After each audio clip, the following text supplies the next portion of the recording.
E agora, diretamente da ABF Franchising Expo, a gente vai conversar com uma das figuras que esse franchising tem. Uma pessoa muito especial, com uma cabeça muito inovadora.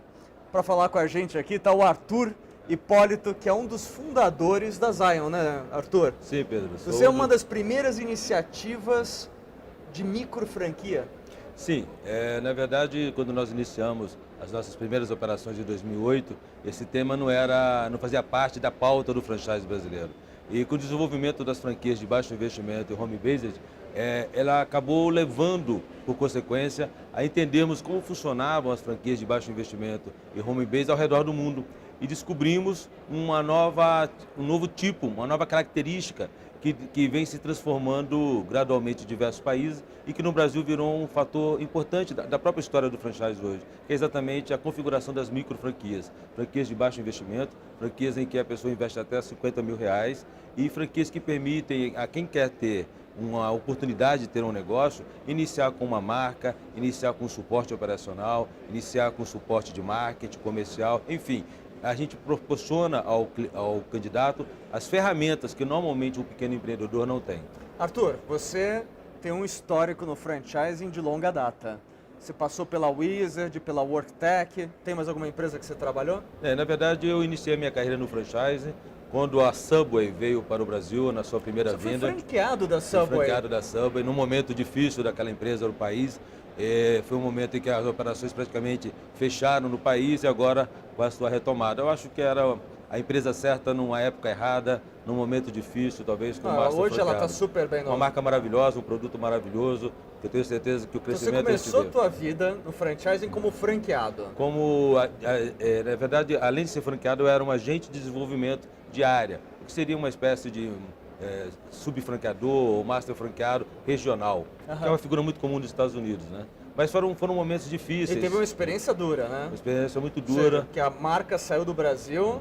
A marca saiu do Brasil. Deixou os franqueados chupando o dedo. Sim, na época nós chegamos a ter 75 franquias no Brasil e da noite para o dia elas se fecharam. Mas eu vejo hoje a retomada da Subway no Brasil como um momento muito propício. Eu acho que é uma marca bonita, uma marca líder no mundo e que tem um produto maravilhoso, tem tudo a ver com alimentação saudável. E hoje eu acho que eles têm 400 unidades, ou perto de 500 unidades no Brasil. Isso mostra também, Pedro, que o franchise também é feito de muita luta, né? Essa luta tanto faz parte do franqueador como dos franqueados para que um negócio de expressão internacional como é essa marca hoje tenha o sucesso que tenha, né? Então foi essa a nossa entrada no franchise. Esse foi seu início no franchise, depois você foi para o Grupo Wizard, onde eu fui diretor de franchise, onde eu fui diretor geral, fiquei quase 10 anos, onde iniciamos a expansão internacional do Japão, para os Estados Unidos. E em 2007 era hora de deixar o grupo e construímos as nossas próprias marcas. Foi quando nasceu, na verdade, a primeira marca de baixo investimento que veio a consolidar o grupo Zion, que foi a Tutores. Agora, Arthur, com essa experiência toda, então você já foi franqueado e desenvolvedor de um negócio que veio de fora. Você trabalhou em um grupo tradicional de franquias. Quando eu falo tradicional você tem as lojas, né, você vai abrir as unidades, tem um investimento aí de 200, 300, 400 mil reais, ou seja, a gente está falando de investimentos médios que todas as franquias oferecem. E aí você foi para um negócio completamente novo, que são as micro franquias. Qual que é a diferença entre a franquia tradicional e uma micro franquia? Normalmente, quando você tem uma franquia de alto poder aquisitivo, você pensa mais na figura de um investidor, de alguém que tem um recurso, porque nem sempre se consegue o crédito na hora certa, da forma certa. A gente sabe das limitações que nós temos no nosso país para termos créditos e operações aprovadas em tempo hábil para podermos operar uma franquia de grande investimento. Então, normalmente são investidores, são pessoas que têm já o capital formado através da sua vida ou do seu patrimônio e que fazem essa aplicação no sentido de ver um retorno do seu capital maior do que aqueles que eles encontram na atividade financeira. Então, tem um perfil mais específico desse investidor. É um perfil de investidor, mas ele vai ser operador. Ele vai ser operador, mas ele já tem uma poupança, tem uma reserva, ele tem uma visão... Ou tem um apartamento que vai vender para investir. Ou tem uma visão financeira diferenciada, né? Ele já faz uma conta diferente, que é, olha, eu tenho 1 milhão no banco, 1 milhão está me rendendo 8% ao ano, mas isso num negócio pode me render 20%. Então ele tem essa visão. Já o nosso negócio na microfranquia é para quem está trocando o mundo do emprego pelo mundo do trabalho. Então é uma visão bem diferenciada. E por isso a razão do baixo investimento, por isso de ser um negócio que permita a essa pessoa conseguir entrar no mercado de franchise, usufruir do que o franchise tem para oferecer, sem correr muitos riscos. Isso é um ponto importante da microfranquia. Um outro ponto importante também, Pedro, às vezes as pessoas imaginam que a microfranquia está ligada à questão de ter um baixo investimento, estar ligada a ter um baixo retorno ou uma baixa rentabilidade. Isso também não é uma verdade.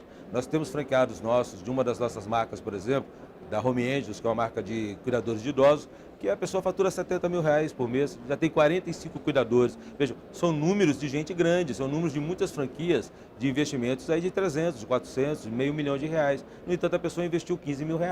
Arthur, seria correto eu afirmar que a franquia tradicional ela requer um investimento, como também requer a mudança daquilo que você faz para viver? Então, é um investidor, ele mantém, normalmente ele trabalha, ele faz a sua poupança e quando ele compra a franquia, ele inicia uma atividade nova. A microfranquia, na maior parte das vezes, seria uma pessoa que já trabalha na área e ela passa a ter uma estrutura mais profissionalizada, mas continua fazendo exatamente a mesma coisa? Você abordou uma questão muito importante. Eu tenho sempre respondido a essa visão sobre se uma microfranquia é boa para mim ou se é boa para o meu amigo, para minha esposa. Eu sempre digo o seguinte, a microfranquia tem muito a ver com a sua habilidade, com a sua expertise, com a sua história de vida, com o seu conhecimento.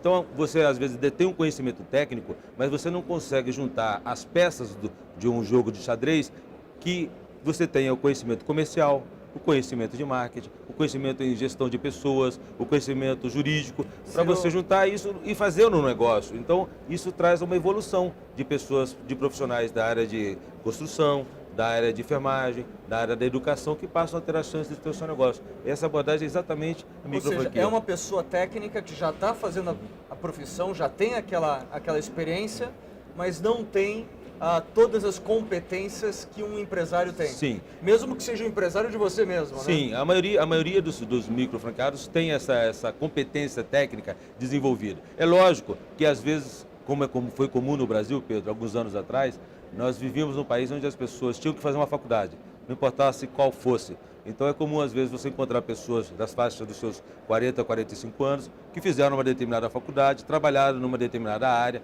às vezes uma vida inteira, mas sempre gostaram de outra. Então eu já tive situações de administradores de empresas que são donos de uma franquia de cuidadores de idosos. Por quê? Porque sempre se identificou com a área. Talvez trazendo consigo uma referência do passado, não conseguiu fazer medicina, não conseguiu fazer ciências biológicas, mas hoje percebe que ele tem dom para aquilo.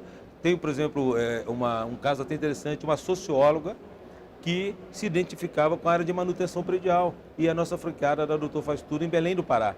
Então, embora o conhecimento técnico seja necessário... Para fazer manutenção tem que ser uma socióloga. Ou uma psicóloga, não? Principalmente para cuidar da gente, né?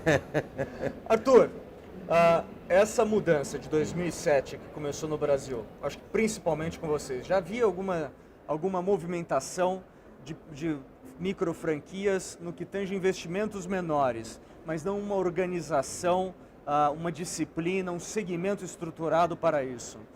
De 2007 para 2011, eu estou vendo que há uma movimentação que culminou até com a criação de uma diretoria de microfranquias, onde você é o diretor adjunto. Como é que você vê essa movimentação da ABF? Eu vejo de uma forma muito salutar, a começar pelo nosso presidente atual, Ricardo Belmini, que enxergou essa movimentação do mercado e partiu da sua própria iniciativa a criação dessa diretoria de microfranquias. Veja que a ABF criou essa diretoria de microfranquias antes mesmo da Secretaria de Micro e Pequenos Negócios, que a própria presidenta Dilma está para criar.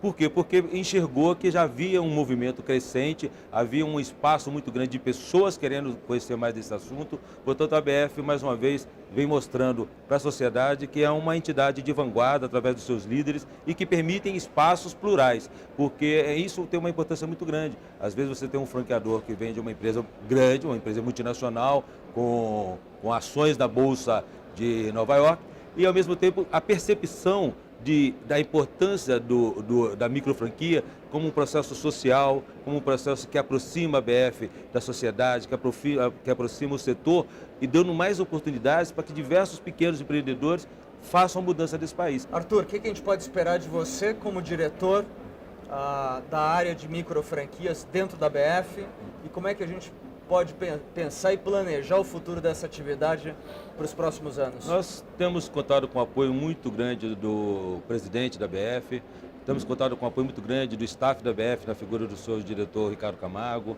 do Rogério, que tem percebido a necessidade de ampliarmos a gama de informações para que o mercado possa caracterizar esses microfranqueadores no Brasil. Então eu acredito que em pouco tempo nós teremos aí dentro da própria associação uma visão melhor de todos os microfranqueadores. Isso vai nos permitir criar um fórum setorial, onde a gente possa interagir com os agentes financeiros, como o Banco do Nordeste, por exemplo, com quem nós estamos falando, que tem todo o interesse de financiar essas operações, porque está dentro exatamente da política governamental. Não é mais uma política só de um banco, não é uma política de alguém isolado. Existe uma política de governo no sentido de apoiar o microcrédito e essa criação, essa caracterização desse segmento dentro da associação vai beneficiar a todos, aos nossos microfranqueadores, ao mercado que vai saber quem são os microfranqueadores, aos clientes finais e ao próprio governo que vai encontrar nessas entidades uma possibilidade de aplicar melhor seus recursos. Arthur, você está falando das relações governamentais e vem à cabeça uma última questão para a gente fechar esse assunto. A questão tributária. Já a identificação da figura que é o empreendedor individual. Isso se aplica à microfranquia? Existe alguma legislação específica? Nós começamos a microfranquia num momento muito propício que esses ecos, esses pedidos que eram ecos de um passado não muito distante, se tornam realidade. A própria questão do microempreendedor individual, a mudança das alíquotas tributárias para o simples, a inclusão de outras atividades, isso permite com que o microempreendedor possa ter um negócio formal e possa se organizar formalmente no país. Nós, com certeza, hoje contamos com esse apoio do microempreendedor individual, mas rapidamente esse microempreendedor individual já mira uma microempresa, porque nós sabemos que o teto máximo são R$36 mil. Eu já disse para você que nós temos franquia que já faturam R$70 mil por mês, já são 1 milhão por ano, quer dizer, o microempreendedor, na verdade, é a porta de entrada para a profissionalização de setores que permitem que a gente tenha um Brasil com maior distribuição de renda, com empregos mais formais, portanto, uma sociedade mais justa. Arthur, muito obrigado pela sua explicação sobre esse setor de microfranquias. A gente fica por aqui, vocês acabaram de ouvir um pouco de informação sobre esse segmento que está crescendo muito e vai se tornar uma tendência cada vez maior no Brasil, que são as microfranquias. Nosso programa fica por aqui, a gente volta daqui a pouquinho com outra entrevista. Até mais.